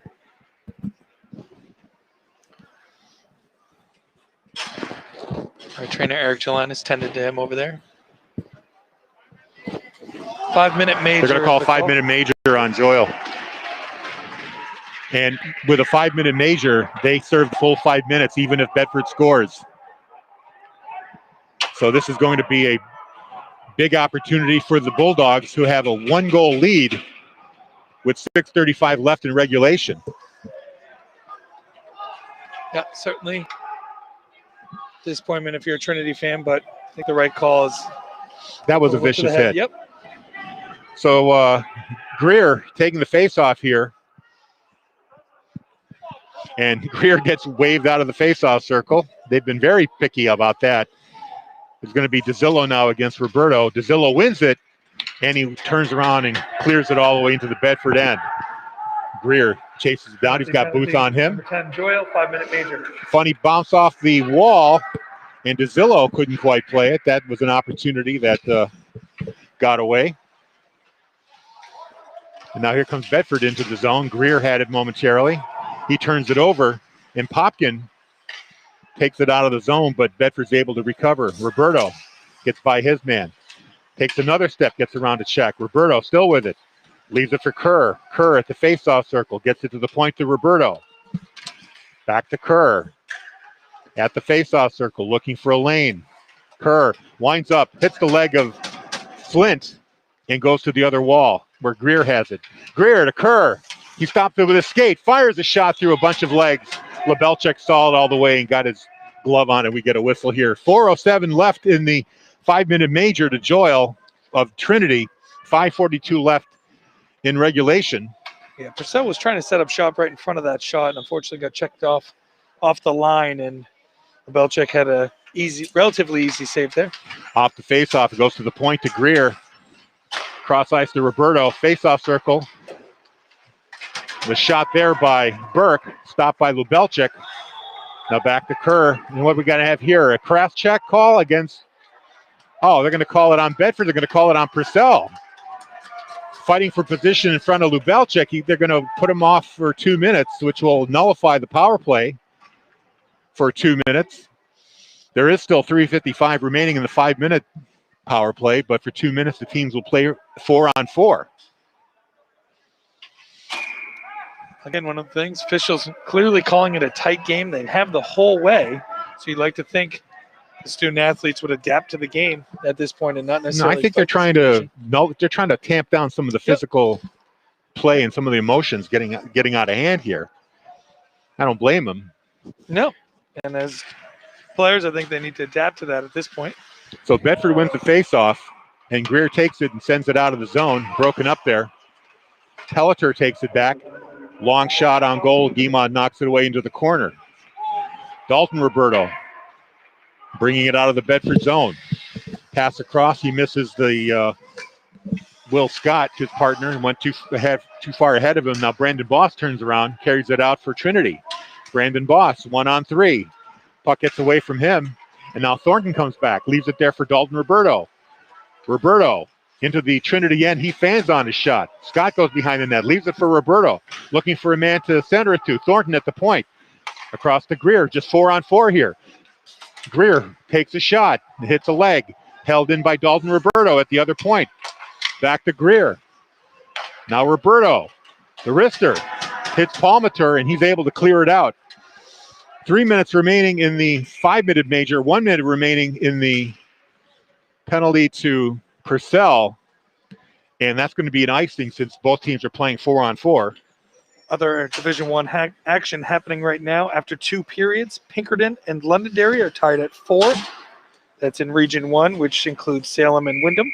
You know, those are two teams that have a history. Yeah. Not a lot of love lost between those two schools. Off the faceoff, Bedford controls. Roberto shot. Oh, that deflected off of somebody. And Lubelczyk had the 5-hole closed up tight. Is able to cover that up. Yeah, Lubelczyk getting a lot of activity here in the 3rd period.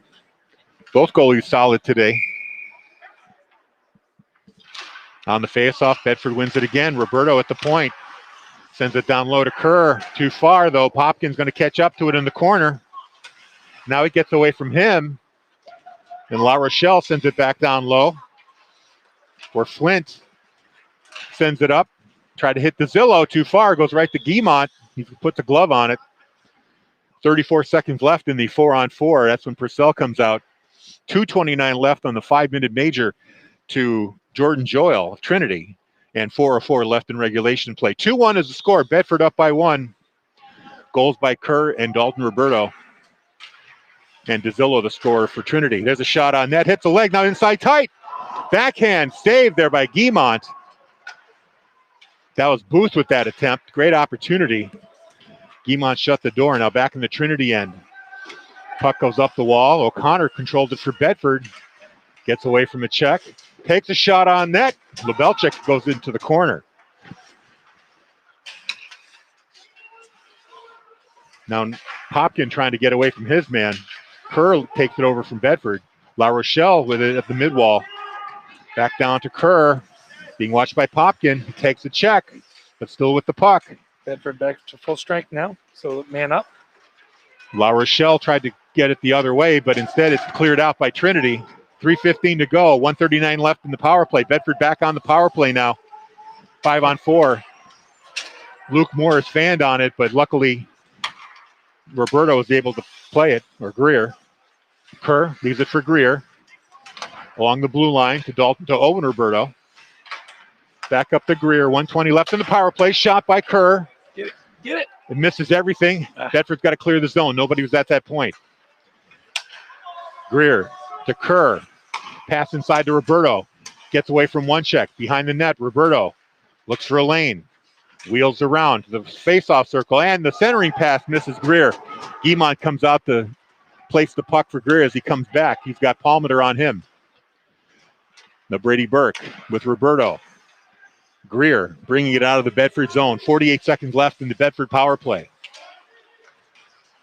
Roberto for Greer at the point.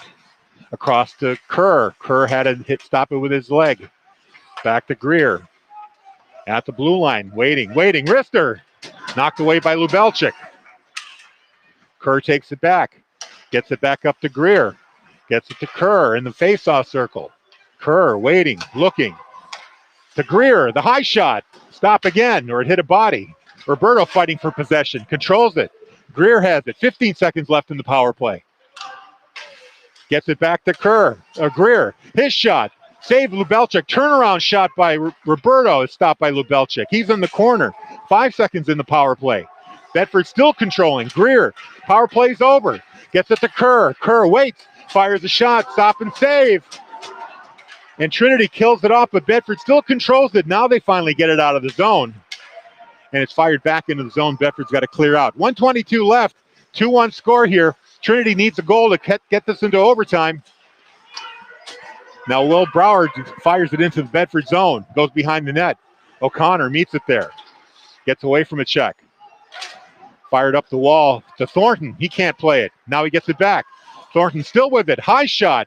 And that's gloved by Lubelczyk. Will get a whistle with exactly 1 minute to play in regulation. Yeah, Trinity did a nice job of killing that 5 minutes, which seemed like an eternity. You were watching, trying to get Bedford to get their third goal of the game here. Looks like we got a timeout. Timeout, Trinity. Trinity's going to discuss strategy here as we go into the final minute. Yeah, you got to think they're going to draw something up here to try to get it out of the zone, get control of it, and then pull Lubelczyk and get a sixth skater out there to try to tie this at 2. So the winner of this contest will move on to play the winner of Central West and Exeter. Exeter, I would say, is the prohibitive favorite in that one.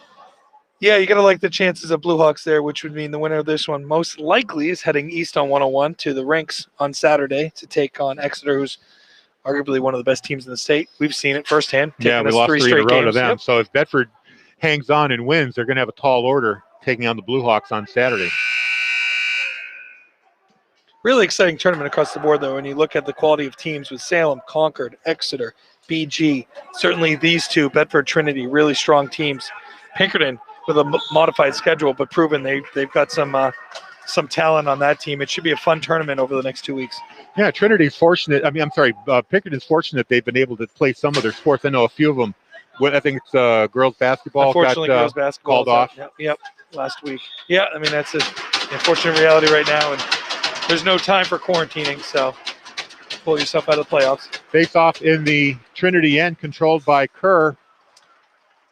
Boss goes back for it in the corner. Burke plays him. Now Booth picks it up, and they break out of the zone. Lubelczyk leaves the net. DeZillo goes off his stick, goes all the way into the Bedford end. Six skater for Trinity? Yep, 6 skaters on for Trinity now. In the corner, Booth fighting with Burke. Now it comes out tight.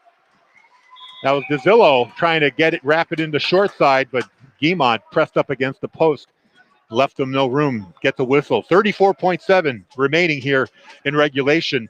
The face-off is going to be to the left of Guimont here. Burke is out there. Owen Roberto's out there. Greer.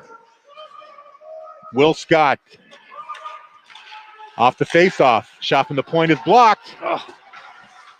Scott had an opportunity. Now here's the shot on goal. Puck is loose. Scores!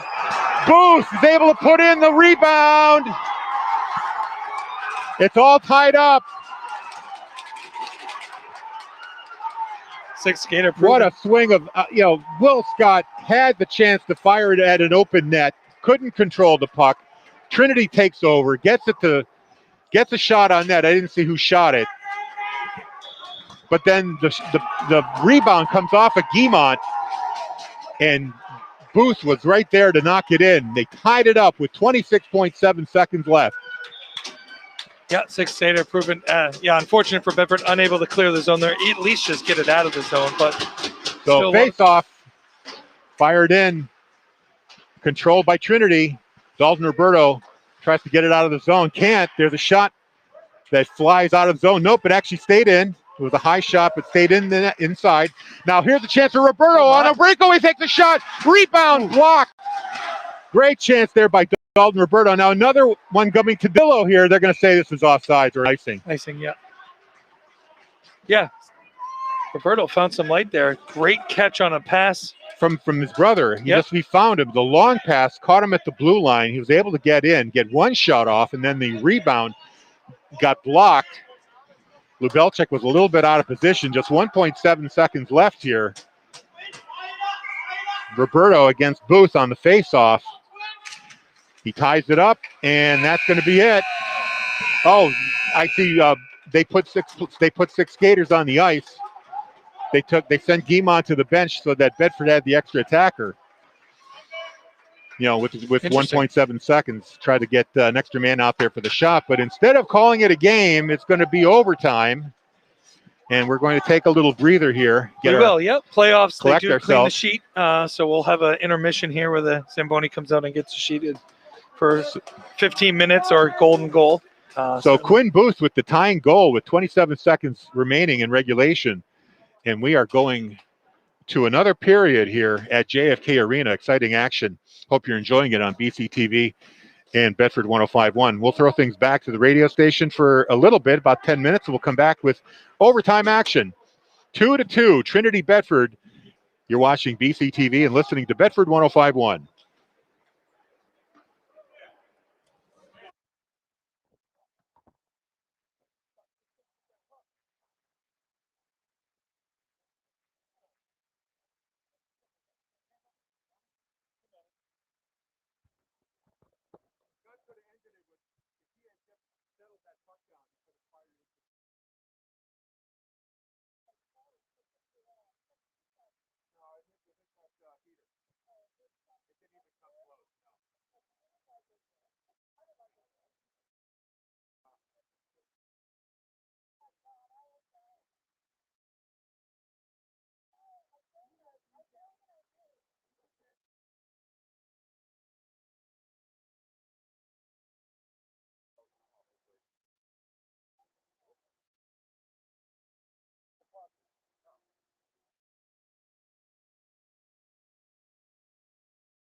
started to get emails like within the hour of that basketball banner. Everyone needs to know stuff 6 days out.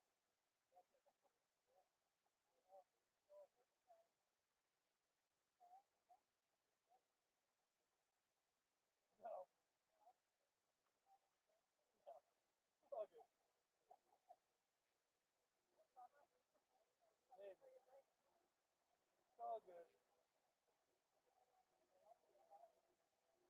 I'm lucky to be had.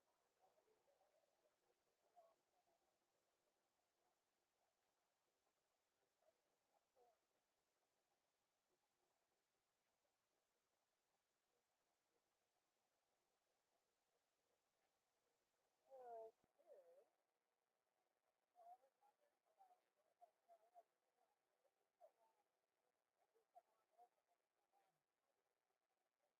Yeah.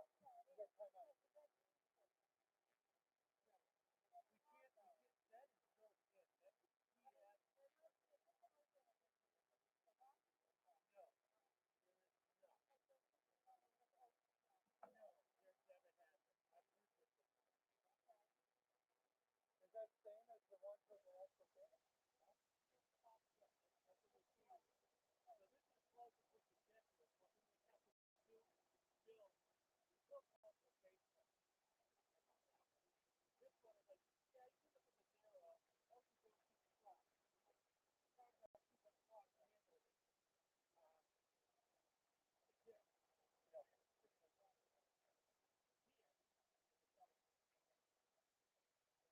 Here. People would just go, yeah, we're good at that. Tell them.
Get excited now.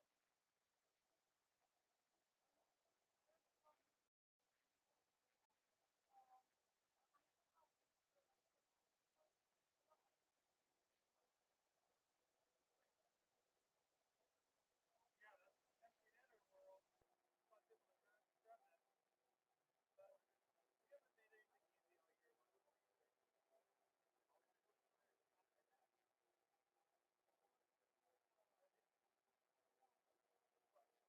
That's what price fun. Yeah, I finished all the one.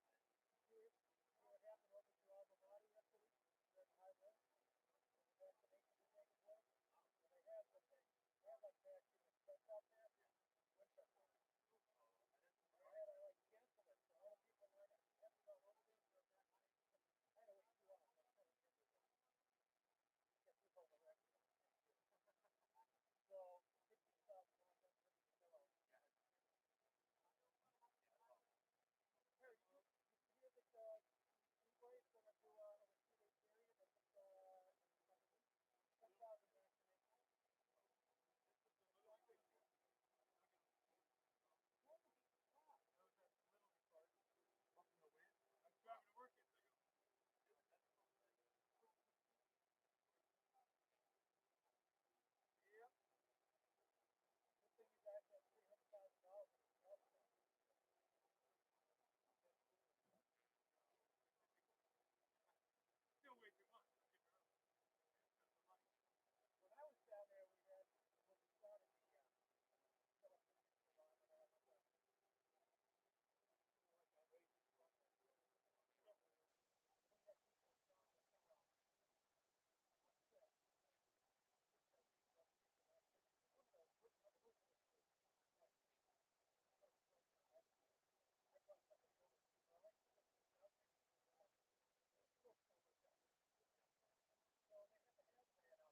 Get ready for overtime action here at JFK.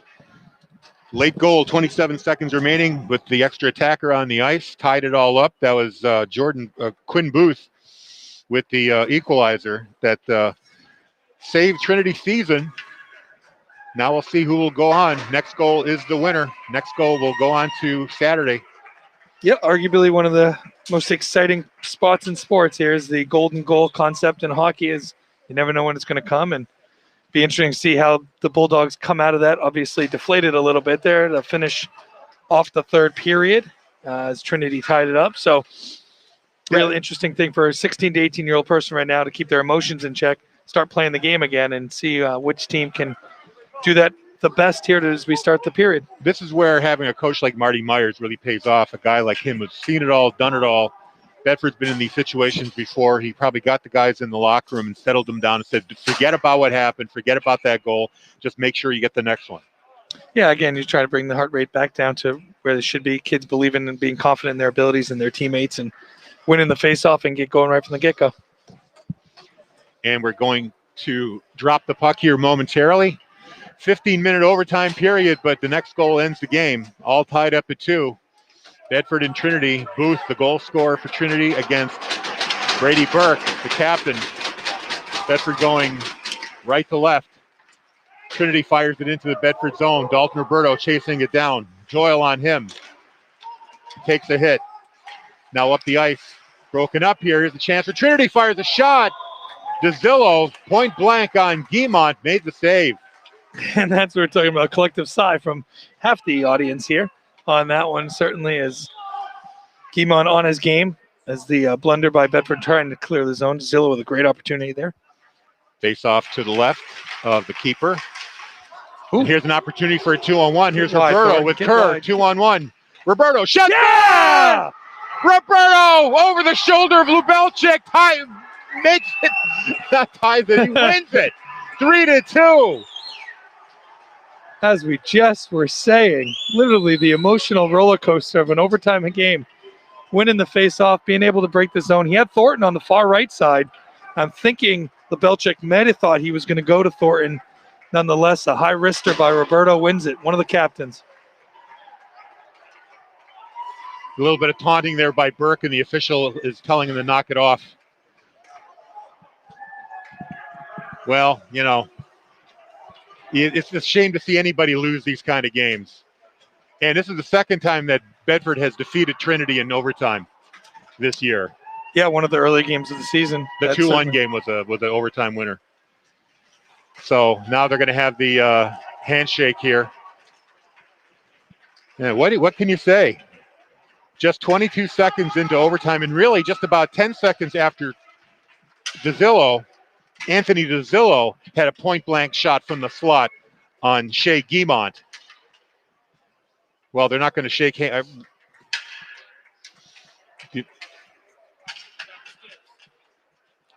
Not sure what they'll do here. Yeah, we're not really shaking hands. We're just kind of chapping sticks. Okay, I was going to say. Coaches and the officials are shaking hands. But, wow, what a finish. Didn't go long, that's for sure. Opportunities both sides. Trinity, fantastic game by those guys. Lubelczyk was terrific. Quinn scoring the equalizer with 27 seconds left with the goalie pulled. They had all the momentum. They had a chance 10 seconds into overtime on Guimont. DeZillo did. And right off of that, Owen Roberto takes it coast to coast, fires a shot over the shoulder of Lubelczyk high, just got it under the crossbar. And that is going to send Bedford to Exeter, likely. Although, you know, you never know. You never know. Playoff hockey, right? Some bad oysters. You know the bad oyster? No, you probably don't get that. It was a really lousy movie called Second String. It was like a made-for-TV movie. It was a story of, never mind. Just Google it. I'll Google that one. Yeah. I'll add that to my wish list between seasons, Harry. But nonetheless, as you said, an exciting opportunity. Literally, about 4 seconds into it, Trinity had a great shot opportunity. Guimont able to make the save, and right off the next face-off, Bedford able to clear the zone, and Owen Roberto with the wrister over the right side, and just a very difficult shot nonetheless. And it's nice to see that Roberto is talking things over with the captains of Trinity. Burke too, the captains, just kind of shaking hands and wishing each other well. So let's recap. Dalton Roberto scoring at the 11:35 mark of the first period made it 1-0 Bedford. Quinlan Kerr on the power play from Owen Roberto, 3:27 of the second, made it 2-0. Then let's see, we had 2 goals in the third period by Trinity, right? I know that DeZillo got the one. Who got the other one? Oh, Quinn Booth. That's right. Booth, yep. He got the first Trinity goal. Then DeZillo got. Oh, sorry, Quinn Booth got the. No, never mind. DeZillo got the tying goal. Right. Who got the first Trinity goal? Booth. Booth. Okay. Yep. And then in overtime, Roberto. So yeah, that's exciting finish there. You know. We're gonna wrap it up. Yeah. Because we're discombobulated here. Hey, coming up next, it's Phil Bruno and Bomb Radio. I know you've been waiting for it. Luckily, it's not going to be delayed by too much. Quick programming note before you pass along Mr. Bruno to us. Best of luck to the boys basketball team. They'll be, again, at Goffstown tomorrow, 6 p.m. We'll have that on BCTV as well as online. And then on Friday at 7 p.m., girls basketball host Memorial in the second round of the girls basketball tournament. That, again, will be 105.1 BCTV and on our Facebook page. So best of luck to them. And our Bulldog hockey team will be back in action on Saturday, to be determined where and when. We'll be sure to get that information out to you. Okay, so the final score, 3-2. Thank you very much. Final score, 3-2. Bedford wins it. You've been watching BCTV and listening to Bedford 105.1.